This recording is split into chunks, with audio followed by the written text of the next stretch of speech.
Bonjour à tous et bienvenue sur Au cœur de soi TV. C'est Laetitia. Je suis très heureuse aujourd'hui d'accueillir le docteur Catherine Henry Plessier qui va nous parler d'un sujet passionnant qui sont les états d'expansion de conscience et comment ces états-là peuvent nous amener à la guérison des traumas, de mémoires du passé, de choses de l'enfance vécue, des traumatismes qui peuvent être, ou des souffrances, des blessures. Et donc, vous allez nous parler de ce sujet passionnant. Bonjour Catherine. Bonjour Laetitia et bonjour à tous. Et c'est avec joie que je vous rejoins. Merci d'être là. Alors du coup, moi, ce que je voulais vraiment vous présenter en tant qu'éveilleuse d'âme et révélatrice de talent, c'est comme ça en fait que vous vous définissez. Et je voudrais savoir par rapport à ça, si vous pouvez nous en dire un petit peu plus sur votre parcours et comment vous en êtes arrivé là. Waouh, c'est un long parcours puisque c'est 40 ans. J'ai terminé mes études de médecine dans les années 78-80. Et j'ai eu des enfants très jeunes et j'ai commencé à travailler ensuite comme médecin du travail et je trouvais de la souffrance partout alors que j'étais censée travailler avec des gens en bonne santé. Et j'ai été très interpellée par la souffrance. Et c'est comme ça que j'ai commencé à m'intéresser à l'humain, à une autre dimension de l'humain, puisque dans les études de médecine, on travaille avec le corps, on oublie un peu la psyché et je me suis ouverte aux approches de la psyché et c'est là que mon chemin a commencé. Et quand l'élève est prêt, le maître arrive et donc j'ai fait les rencontres qu'il fallait au moment qu'il fallait. Et c'est comme ça que j'ai travaillé en psychologie, psychologie positive, analyse transactionnelle. Bon, je ne vais pas débiter tout ce que j'ai fait. Oui, énormément un Je me parcours de suis développement beaucoup personnel, formée. oui. Mm. Et puis travailler avec les maîtres indiens, avec les chamans d'Amazonie et avec les universités californiennes très spirituelles, notamment dans la ville de Mount Shasta et en Californie. Et donc, ce parcours, ça a été une richesse infinie, des découvertes infinies. Et à mesure que j'apprenais quelque chose, je l'amenais dans ma consultation jusqu'à changer de voie et de quitter mon activité de médecin salarié pour n'être plus qu'une thérapeute, une formatrice et amener le plus grand nombre à révéler ce qu'il y a de plus beau en eux, à reconnecter leur âme et révéler leur talent. Et c'est comme ça que mes stagiaires m'ont défini. Ils m'ont dit, Catherine, elle réveille nos âmes et elle révèle nos talents. Donc voilà, c'est même pas moi qui l'ai choisi, ce terme. D'accord, d'accord. C'est très intéressant parce que j'ai regardé votre parcours. Il y a un parcours de développement personnel, vous avez fait du coaching, de la formation dans les entreprises. Et donc, vous êtes passé, comme vous dites, de médecin classique qui s'intéresse finalement un petit peu qu'au corps physique à un médecin mais voilà, plus holistique qui s'intéresse à l'âme et au cœur. Ouais. Donc en fait, nous allons voir ensemble. Moi, ce que j'aimerais savoir simplement, s'il y a eu des événements peut-être marquants ou des expériences qui ont fait que pouf, vous avez été finalement propulsé et sorti complètement donc, de cette médecine allopathique en se disant non mais là c'est plus possible. Est-ce qu'il y a eu des événements marquants ou comme vous dites, c'est au fur et à mesure par des rencontres? Non, c'est l'événement marquant, c'est mon frère prêtre qui un jour vient me voir et me dit, Ma Cathy, tu ne rayonnes pas, tu es grise, tu n'es pas lumineuse, tu n'es pas heureuse. Et il sort de sa poche, juste de sa poche comme ça, une carte de visite et il me dit, tiens, voilà la carte de visite de mon psychanalyste, tu devrais aller le voir. Je tombais des nues parce que mon frère curé faisait une psychanalyse. Et c'est comme ça que j'ai mis le pied à l'étrier pour la toute première fois et que j'ai ouvert ma conscience pour la toute première fois.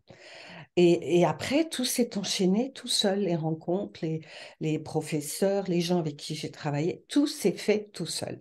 Dès l'instant où on entre sur ce chemin, dès l'instant où on s'engage, il y a une magie qui opère dans la vie et qui fait que les rencontres, les synchronicités font que vous avancez sur le chemin. Oui, Voilà. oui, oui, ça fait écho.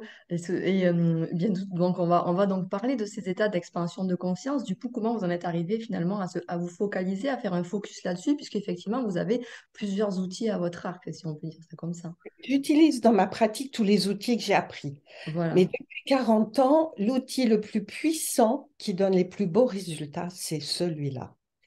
Et Est-ce que donc, vous pouvez le définir du coup, l'expliquer ce que c'est? alors, on va le définir de deux manières. Ça se définit de façon scientifique, neurophysiologique, et puis de façon subjective. De façon scientifique, l'état d'expansion de conscience se définit par l'état du cerveau des ondes cérébrales Hmm. qui passent de bêta en alpha, en θ, en delta, en gamma, et sans dormir. Ce sont les ondes par lesquelles le cerveau passe régulièrement, l'état de veille active, puis de veille diffuse qui correspond à l'endormissement, puis l'état de sommeil, l'état de sommeil profond et l'état de sommeil paradoxal, le sommeil des rêves. Sauf que là, en état d'expansion de conscience, on ne dort pas. Le cerveau fonctionne dans cet état, mais nous ne dormons pas. C'est-à-dire que le corps s'endort, les muscles se relaxent, je finis même par ne plus savoir dans quelle posture est mon bras, ma jambe, tellement la sensibilité profonde est endormie, mais ma conscience reste éveillée. Et à mesure, je vais m'expanser, c'est-à-dire que ma conscience va au-delà de mon corps physique. Et là, on fait les ponts avec les approches orientales, la médecine énergétique. Je ne suis pas qu'un corps physique, je suis un corps d'énergie et j'ai plusieurs enveloppes devant moi, autour de moi, qui sont l'éthérique, le corps émotionnel ou astral, le corps mental ou causal, le corps bouddhique, le corps atmique, et il y a encore 75 corps de lumière. Eh bien, ma conscience va s'expanser dans ces différents corps. Voilà ce que c'est qu'un état d'expansion de conscience. C'est la conscience qui s'expanse de mon corps physique dans les différents corps et mon cerveau qui passe de bêta en alpha, en theta, en delta, en gamma et en gamma. Voilà. Voilà. D'accord. Ça, Et ça qu'on définit. pardon? Oui, et donc c'est comme ça qu'on le définit. Et à mesure que je passe de bêta en alpha, d'alpha en theta, en delta, en gamma, mes perceptions vont changer. C'est-à-dire la perception que j'ai du temps change à mesure que j'avance, la perception de l'espace change, la perception que j'ai de moi change, la conscience que j'ai de moi, donc perception du temps, du corps, de mon corps, de l'espace et du moi change. Voilà, Wow. définition exacte, précise. D'accord, d'accord. Et vous vous servez aussi enfin, dans le corps physique, parce que le corps physique a aussi des outils, des atouts qui vous permettent aussi de vous aider dans ces états d'expansion de conscience, parce que vous parlez du Oui, pranayama, je crois. oui, alors pour aller dans ces états, on a plein de possibles. Ah, Donc, la relaxation est le premier outil. Tout ce qui est technique corporelle, yoga, les techniques de Qigong, les techniques de Tai Chi, tous ces arts martiaux permettent d'aller dans ces états. À la fin d'une séance de yoga, on est en expansion de conscience. Ensuite, on a les techniques respiratoires, donc inspirées du pranayama, les respirations du yoga. Donc, les techniques respiratoires, avec différentes techniques, on peut faire des explorations extraordinaires. Et pendant des années, j'ai exploré avec beaucoup de techniques respiratoires et j'ai fait des voyages magnifiques.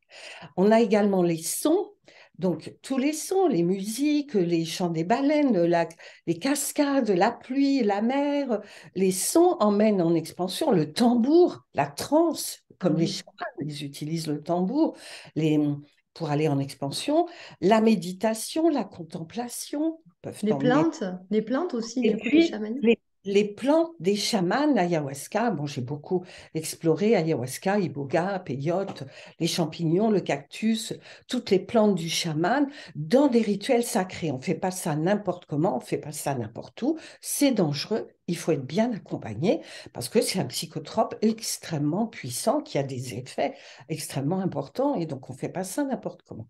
Et j'ai eu la chance de travailler avec le chaman des Jivaros à Chumac pendant des années, qui est toujours comme un frère pour moi et qui m'a initié à toutes ces approches-là avec les plantes. D'accord. Vous en avez fait l'expérience, vous, Ah oui, personnellement, et oui. beaucoup, beaucoup, beaucoup. Pendant des années, je partais régulièrement en Amazonie le retrouver au Pérou ou dans les lieux sacrés du Pérou où j'ai exploré dans différents endroits avec lui.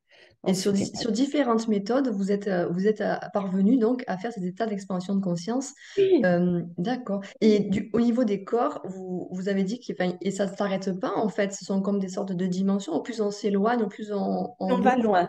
Plus on C'est ça. s'entraîne, plus on va loin. Il faut être bien ancré, bien dans son corps, et ensuite on part et on s'expanse. Et on peut aller très, très loin. Mais on ne va pas comme ça demande un peu d'entraînement quand même. Ça demande... Mais oui, on ne va pas Dommage. faire loin comme ça. au début, on va explorer les corps proches et c'est important. C'est là où il y a tout à travailler. Et après, on peut partir en ascension dans les mondes subtils, à la rencontre des êtres de lumière. Enfin, on peut faire des choses. On va en parler après tout à l'heure de cet espace-là parce que ça m'intéresse beaucoup.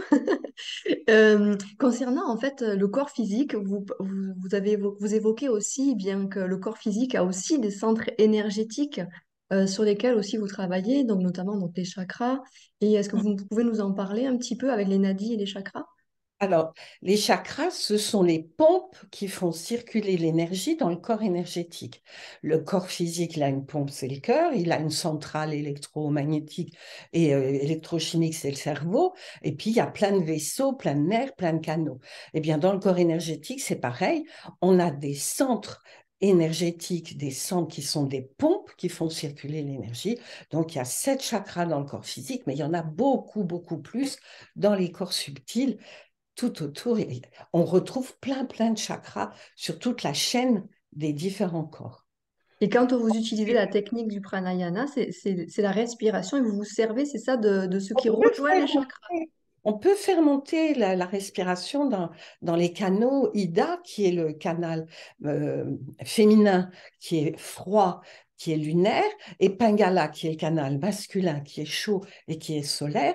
Et on peut respirer. Il y a les techniques du pranayama avec le nez. Enfin, il y a plein de techniques pour respirer, pour activer, pour faire recirculer l'énergie dans les canaux Ida et Pingala. Et puis, il y a le gros canal central qui pourrait correspondre à l'artère aorte chez les humains, qui est au Mhm. centre, et puis qui monte depuis le premier chakra jusqu'au septième et au-delà. Et donc, Voilà. cela permettrait aussi donc, de réaliser cette expansion. Non, c'est l'expansion de conscience, à mesure qu'on travaille, permet de reperméabiliser, de faire en sorte que l'énergie recircule très bien Ah, dans tous les canaux et dans tous les corps. Ça n'a rien à voir, on n'a pas besoin des canaux pour partir en expansion. d'accord. L'expansion et le travail de réparation vont avoir pour conséquence une meilleure circulation énergétique, la levée des blocages qu'on a sur les nadis. Par exemple, tous les traumatismes, toutes les mémoires vont faire des blocages, des condensations sur les canaux qui empêchent l'énergie de circuler. Donc, si on répare ces condensations, si on les nettoie, si on purifie, eh bien, l'énergie recircule. Et plus l'énergie circule, plus on a la pêche, plus on est en forme, plus on a envie de vivre, plus on est dans la joie. D'accord. Tel ses talents. Et on retrouve ses talents. Waouh. Et les nadis, vous pouvez expliquer juste les nadis, du coup, qu'est-ce que c'est exactement? C'est comme les artères et les veines du corps physique. Ce sont tous les petits canaux qui se répandent dans tous les corps énergétiques. C'est comme les artères, les veines, les nerfs. Voilà. D'accord. On a un gros vaisseau comme l'artère aorte et la veine cave. Ben, on a Shushumna, Ida et Pingala. Et on a plein de vaisseaux, des artérioles, des vénules, comme Énergétique, en fait. des Ouais. petits énergétiques. Voilà. D'accord, d'accord. C'est intéressant tout ça. Et quand vous parlez donc du coup justement d'aller chercher nos traumas, nos souffrances, nos blessures, que ce soit dans cette vie-là ou dans des vies passées, est-ce que vous parlez en fait de la mémoire expérientielle et du cerveau notamment, et que c'est à ce niveau-là que tout est stocké. Alors est-ce que vous pouvez nous en dire plus par rapport à ça, s'il vous Alors, plaît? toute notre histoire, quelle qu'elle soit, et surtout tout ce qu'on a vécu de positif et de négatif va faire notre référentiel d'expérience. Et donc, tout ce qu'on a vécu est stocké dans les centres de la mémoire. Il y a un centre de la mémoire récente, un centre de la mémoire ancienne. Bon, on a différents centres de la mémoire, zone réticulée, euh, les petites, on appelle ça les amygdales, ça fait comme deux petites cornes au niveau du cerveau. Bon, il y a différents centres, je ne vais pas rentrer dans le détail anatomique. Donc, c'est déjà stocké là. Mais ce n'est pas stocké que là. Parce que tout ce qu'on a vécu de douloureux et de difficile va créer des bouchons, des condensations dans le corps émotionnel, à partir de l'éthérique jusqu'aux 3 quarts à peu près du corps émotionnel. Et donc, c'est comme si ça faisait des thromboses dans les nadis, ça bouche. Et ça empêche l'énergie de circuler, ça bloque les talents qu'on avait en lien avec la situation. Et on se retrouve avec un blocage énergétique, des talents oubliés, et tout doucement, on oublie qui nous sommes, ce que nous valons, nos talents, notre valeur, Et on se manifeste avec de la peur, du doute, du manque de confiance, et la Des vie devient, conditionnements. et voilà, et des croyances limitantes, etc. Et donc, on va pouvoir aller réparer ces mémoires. On va pouvoir aller les chercher en expansion de conscience. Donc, on peut faire une expansion de conscience avec pour thème, je vais aller revisiter mon enfance, ou je vais revisiter telle période de tel âge à tel âge, ou telle situation vécue, ou je voudrais trouver de l'information sur telle problématique. On a plusieurs portes d'entrée. Et on va partir en expansion, en visualisation guidée. Par exemple, sur les séminaires, c'est comme ça que je fais. Là, je fais des visualisations énergétiques guidées. Je les emmène en expansion. Je veille à ce qu'ils ne soient pas assis trop confortablement pour ne pas s'endormir, Ah oui. parce qu'on passe en θ. Et donc, θ, c'est le sommeil. Donc, le cerveau va passer en θ et on va veiller à ce qu'il ne dorme pas pour qu'il puisse vivre l'expérience. Et on va revisiter la mémoire de l'histoire. En s'expansant, la conscience, elle vient chatouiller la condensation. Et quand on arrive au niveau de la condensation, elle s'ouvre. Et toutes les émotions qui sont dedans vont jaillir et ressortir. Elles vont se remanifester. Donc, ça peut faire monter de la tristesse, des larmes, de la peur, de la colère. On retrouve les émotions de ce moment-là. Si on revit cette émotion, on va aller chercher, nous, l'adulte d'aujourd'hui, le cœur grand ouvert, chercher ce petit enfant, cet adolescent, cette partie de nous-mêmes qui a souffert. On va aller à sa rencontre, on va l'écouter, on va lui parler, on va la consoler, on va la prendre dans nos bras. On va veiller sur elle, on va devenir son parent bienveillant. Et ainsi, on va vider la mémoire, la condensation de son contenu. Avec cette énergie qui est présente sur place. Parce que, juste une question, pour avoir fait de l'hypnose un peu ericksonienne, il y a cette technique aussi où on nous amène avec le parent adulte et tout. Sauf que, alors moi j'ai juste une petite question, un petit bémol si je puis dire, c'est que par exemple, moi, l'adulte n'est pas forcément sécure, alors comment est-ce que lui, il peut aider l'enfant qui a été traumatisé? Du coup, avec cette énergie dans l'expression de conscience, ça fonctionne, c'est ça? Moi, j'ai jamais eu de soucis. Tout le monde a toujours réussi dans tous mes groupes et dans tous mes stagiaires depuis plus de 30 ans Mais que c'est je... avec l'énergie qui est sur place, non? C'est avec cette Et énergie-là. il y a un tel bain d'amour. Ouais, c'est ça. On rayonne l'amour. Mes Hmm. assistants, ils rayonnent l'amour.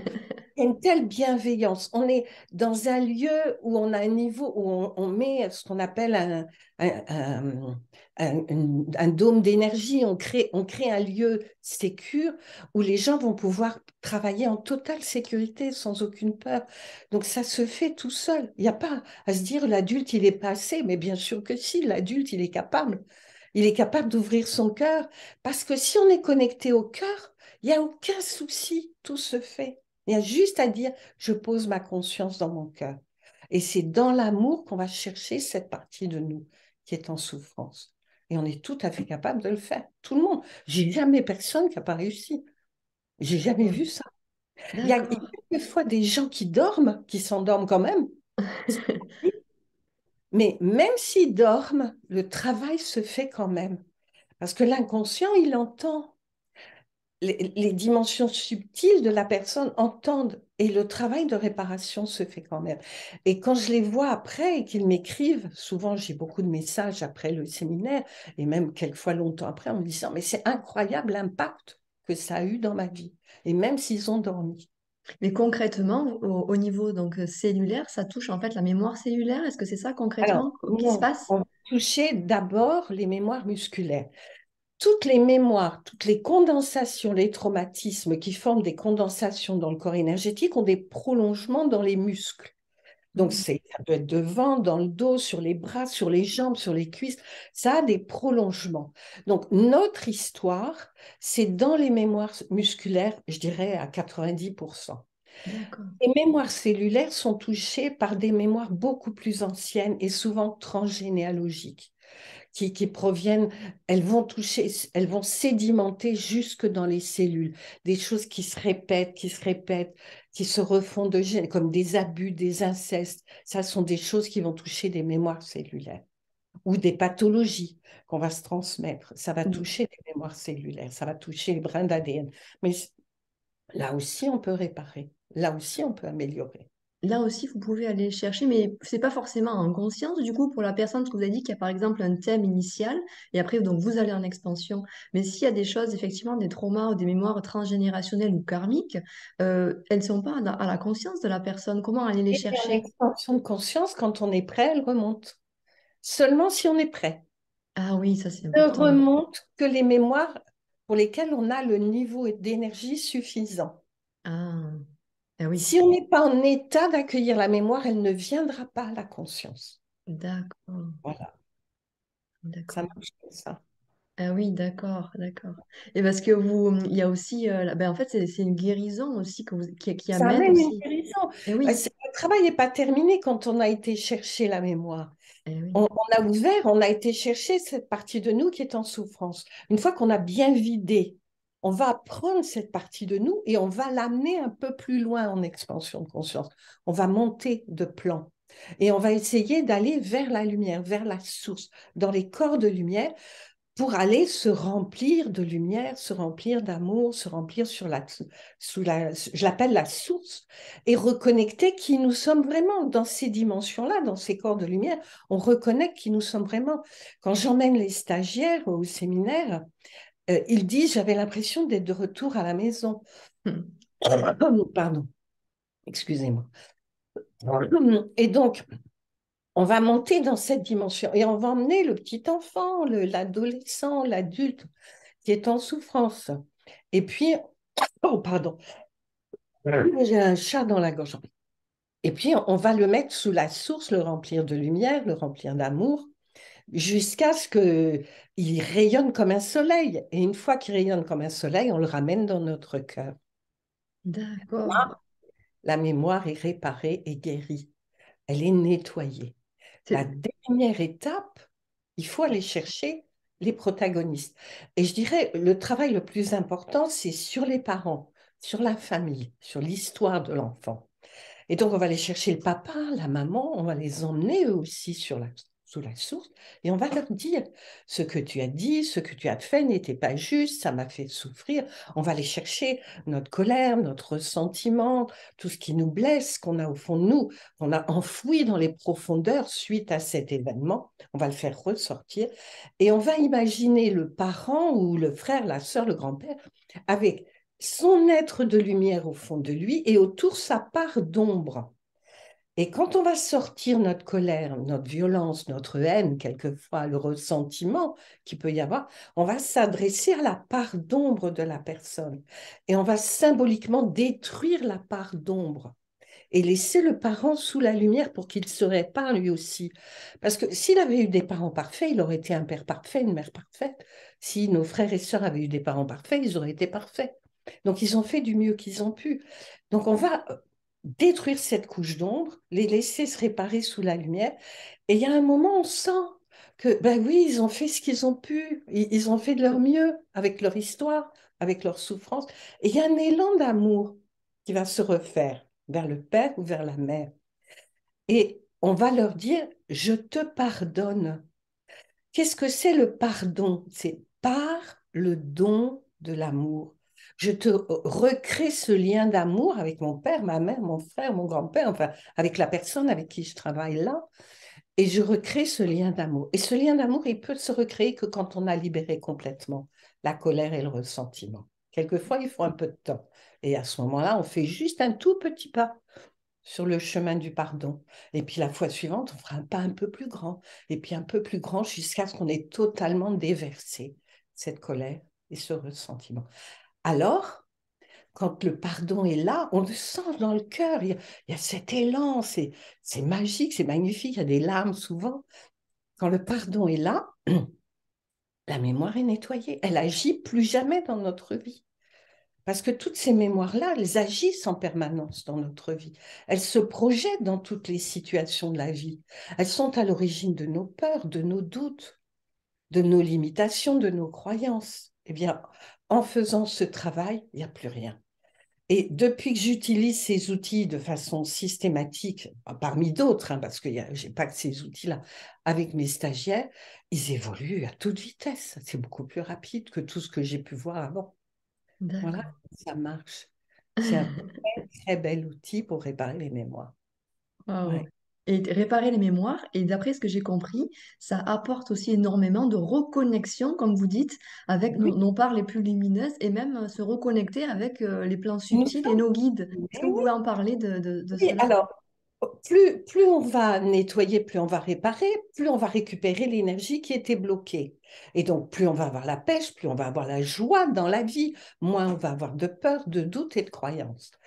Ensuite, quand on monte dans ces plans subtils, on a cette sensation d'être de retour à la maison. Dans mes stages, j'ai des personnes qui ont vécu ce qu'on appelle des NDE, des Near Mm. Death Experience, ou des EMI, des expériences de mort imminente. À peu près, j'ai 3, 4 fois par an sur l'ensemble des stages des personnes qui ont vécu ça. Et quand elles vont dans l'endroit où on les emmène, dans cet espace de lumière et d'amour, donc dans ces corps de lumière, où on va faire le pardon, où on va réparer l'enfant, elles disent, ah, mais c'est là où je suis allée quand j'ai fait ma NDE. C'est là que j'ai vu les êtres de lumière. Et donc, oui, quand on explore ces états et qu'on peut aller dans ces plans élevés, on va faire ces rencontres-là. Alors, on va rencontrer les âmes des défunts en paix qui sont montées, qui veillent sur nous.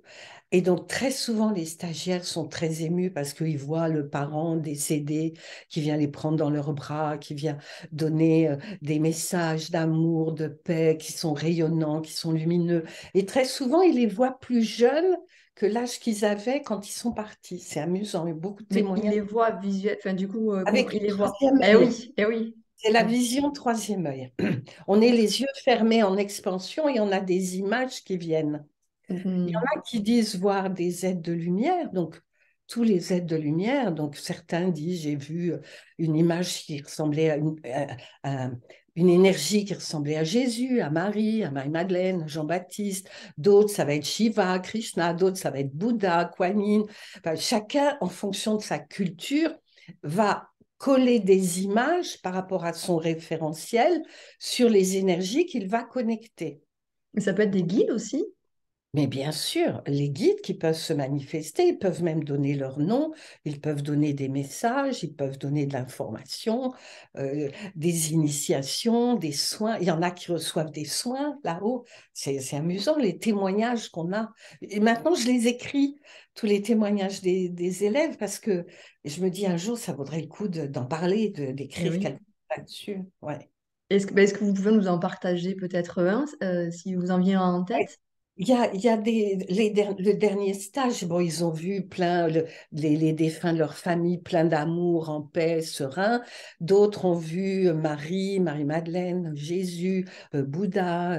D'autres ont vu leurs guides qui sont venus donner des messages. D'autres ont reçu des soins, on les a emmenés dans un lieu, on les a fait allonger, ils ont reçu des soins par des aides de lumière.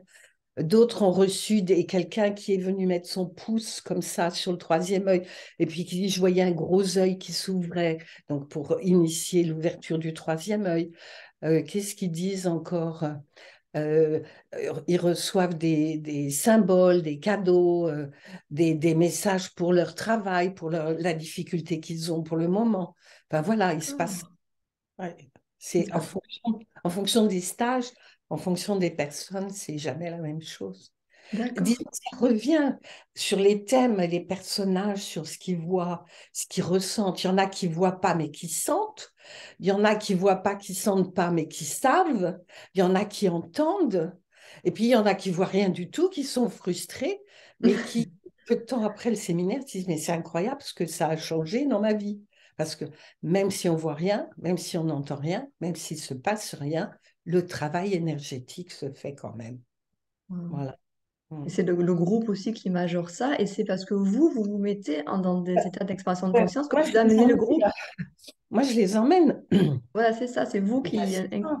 On s'expanse dans la salle, on emmène le groupe avec nous, on fait monter le groupe avec nous, on leur fait tracer le chemin pour qu'ils puissent y retourner tout seuls.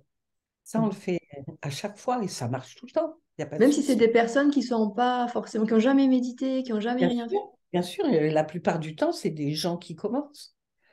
ou ceux qui ont l'habitude, ils disaient, waouh, c'est incroyable, je suis allée là. Mais là, j'y allais après 45 minutes de méditation. Ou j'ai fait ça, mais ça, il me fallait des pratiques pendant des heures pour pouvoir le vivre. Ou j'ai vécu des moments très particuliers, j'ai retrouvé les mêmes sensations. Il y a des jolis témoignages. Ouais. Ah bah oui, je vois ça. Et du coup, concrètement, vous faites comment vous accompagnez, vous, les personnes? Vous faites des stages, c'est ce que j'ai vu, donc, Je de fais deux plus que jours. des groupes, je fais plus de séances individuelles parce que Voilà. je vieillis, hein, j'ai plus 20 ans, loin de là. Et puis, ça fait quand même 12 ans que je suis retraitée, donc vous calculez mon âge, voilà. Donc, je commence à fatiguer, donc je fais plus de consultations, je fais plus que des groupes. Donc, j'ai un certain nombre de séminaires que je propose, mais il faut commencer par s'initier à ces états pour pouvoir apprendre à y aller et avec un protocole pour le faire en sécurité. Il y a un protocole que j'enseigne, que je donne, qui n'est pas compliqué, hein, c'est à la portée de tout le monde, mais juste pour être bien ancré, bien les pieds dans la terre, parce que si on n'est pas ancré, on est comme un ballon de baudruche qui n'est pas fermé et puis on part dans tous les sens. Il faut être bien ancré, bien droit sur son axe, bien centré sur le cœur et être accompagné par de belles énergies pour pouvoir le faire en sécurité. Donc, je leur apprends comment on fait. C'est pas difficile, hein. Tout le Non, monde est d'accord. Et ce sont des stages d'initiation de 2 jours, c'est deux ça? jours. Oui. Voilà. Et après, vous faites aussi un parcours, enfin un accompagnement sur Alors, plusieurs années.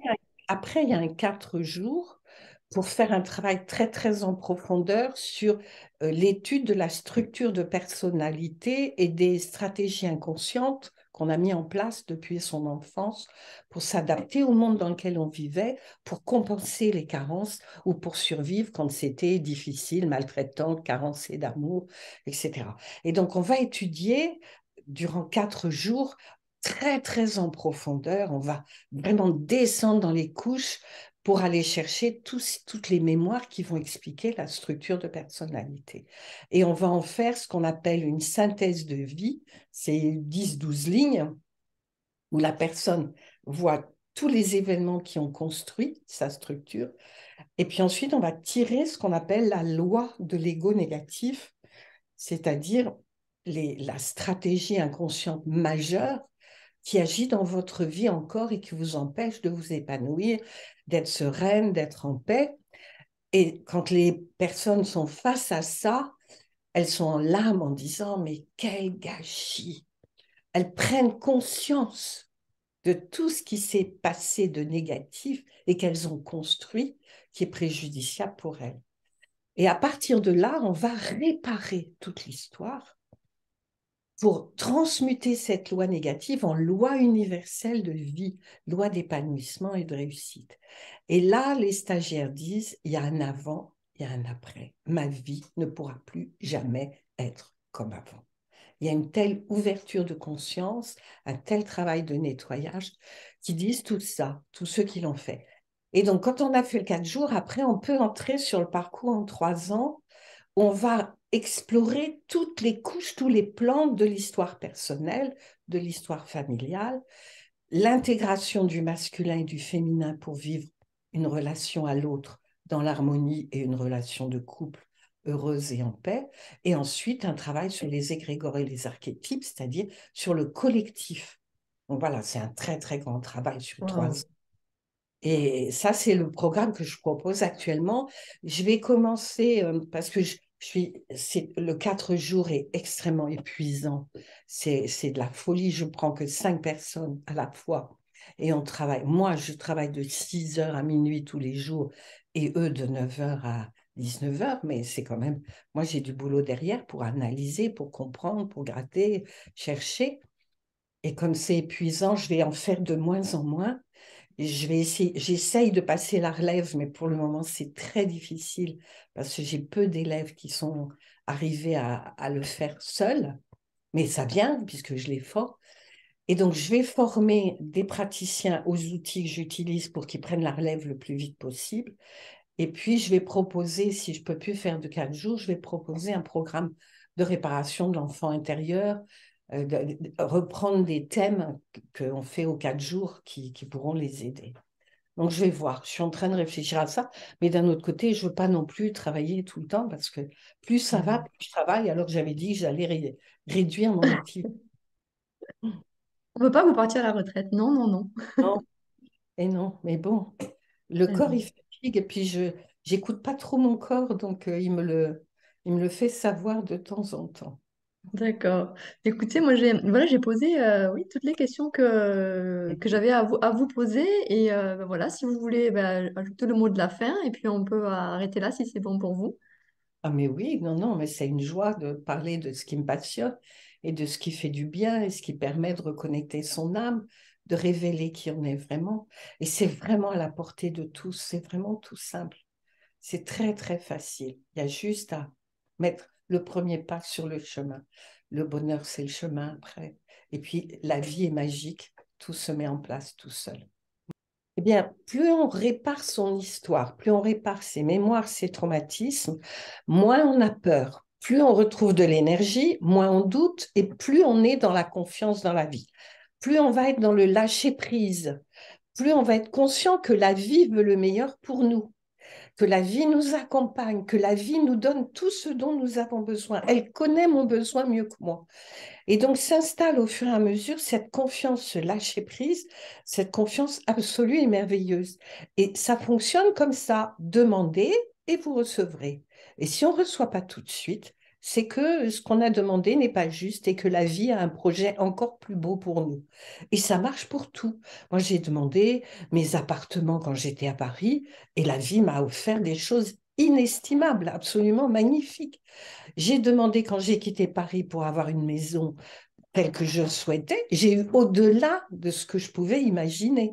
J'ai trouvé la maison de mes rêves en pleine Provence, absolument magnifique, dans la nature, cadeau de la vie. Et c'est pour tout pareil. Pour un séminaire, j'avais ma cuisinière pour le séminaire de 4 jours qui dure, en fait, qui dure plus de 4 jours, il dure presque une semaine, puisqu'on arrive la veille, on part le lendemain. Et j'ai une cuisinière qui vient préparer les repas, j'avais plus personne. Celle qui devait venir s'est dédiée au dernier moment, à 15 jours. Je demande à la vie, et comme par hasard, on m'a envoyé une cuisinière végane extraordinaire, et tous mes stagiaires demandent son livre de recettes tellement elle est merveilleuse. Voilà la vie, comment ça fonctionne pour tout, y compris pour le matériel. Donc, Et ouais, cette c'est important. confiance, elle s'installe et elle devient une nouvelle nature. Il n'y a plus aucune peur, il n'y a plus aucun doute. La vie veut le meilleur pour moi. Donc, je donne le meilleur de moi-même. La condition, c'est ça. Je donne le meilleur de moi-même. Je n'ai pas peur, j'ai confiance, mais je donne le meilleur de moi-même. Voilà, Waouh. ça marche. Hmm. C'est C'est merveilleux. comme ça. Eh Et oui. ce qui est important, c'est d'être sans cesse dans l'émerveillement et la gratitude. Je m'émerveille à chaque instant de la beauté de la vie, parce qu'elle est belle partout, dans la nature, dans le regard des gens, dans les présences, dans les rencontres. Elle est belle partout, je m'émerveille et je suis remplie de gratitude à chaque instant pour tout ce que je reçois de la vie, pour les fleurs du printemps, pour ma chienne qui me regarde avec un regard plein d'amour, pour tout, pour mes enfants qui me donnent tellement de joie, mes petits-enfants, je suis remplie de gratitude tout le temps. Eh oui. Et puis Et vous avez nettoyé vos mémoires et s'il y a quelque chose de difficile, c'est une occasion de grandir. C'est une occasion de se dépasser. C'est une occasion de faire un pas de plus d'évolution. Donc, c'est ne pas avoir peur. Et c'est lâcher prise et faire confiance. Et donner le meilleur de soi-même. Voilà. hmm. Mais c'est grâce aussi à ces expansions que vous en êtes arrivé là. Et ça, c'est un beau Ben, c'est chemin. tout le travail de toutes ces années, parce que ça fait quand même 40 ans. Eh Et oui. il ne faut pas 40 ans pour en arriver là. Mes stagiaires, ils ne mettent pas 40 ans. Et très très vite, ça va. Plus ça avance, plus on avance dans le temps, plus c'est facile. À une époque, c'était plus long, mais maintenant, ça va très vite. Ah oui. Eh oui, vous avez vraiment vu ça Ça sur vos accélère. stagiaires. Ouais. Ah Ah oui, oui. ils font 2 jours, ils arrivent, ils sont tout recroquevillés. À la fin du 4 jours, ils ont déjà, ils respirent. Et puis alors, à la fin du parcours, ils ont leur vie en main et puis ils vont rayonner autour d'eux. Ouais. Les stages que vous faites, vous en faites dans le sud de la France et aussi dans la région parisienne? Oui. Paris, la plupart, c'est au Forum 104, rue de Vaugirard. Et puis dans le sud, actuellement, c'est à la Fontaine de l'Aube, à Cadenet, c'est à 20 minutes d'Aix-en-Provence. C'est un lieu magnifique, très, très bel endroit, où il y a de très belles animations, de très beaux stages. Oui. Voilà. Bon, eh bien écoutez, moi Catherine, je vous remercie beaucoup et pour tout, pour tous ces enseignements, pour ce partage. Et puis voilà, c'est très intéressant et ça me donne vraiment envie d'expérimenter tout ça. Alors, avec plaisir. Euh, Et pour moi, c'est une joie de venir partager pour aider le maximum de personnes à être heureux, à être bien, à s'épanouir et à devenir des créateurs de valeur pour l'humanité, pour le monde, pour la planète. Donc, merci de m'accueillir. C'est un cadeau pour moi aussi. avec Voilà. plaisir, avec plaisir. Gratitude. Et Bon, au revoir à tous. Et beau bon, chemin, que votre route soit lumineuse, remplie d'amour, remplie de paix et de oui, confiance. Voilà. merci. Au revoir. À bientôt et prenez soin de vous, comme je dis toujours, Bye et comme vous bye. dites, gardons confiance. Confiance dans la vie. Bye bye. Au revoir.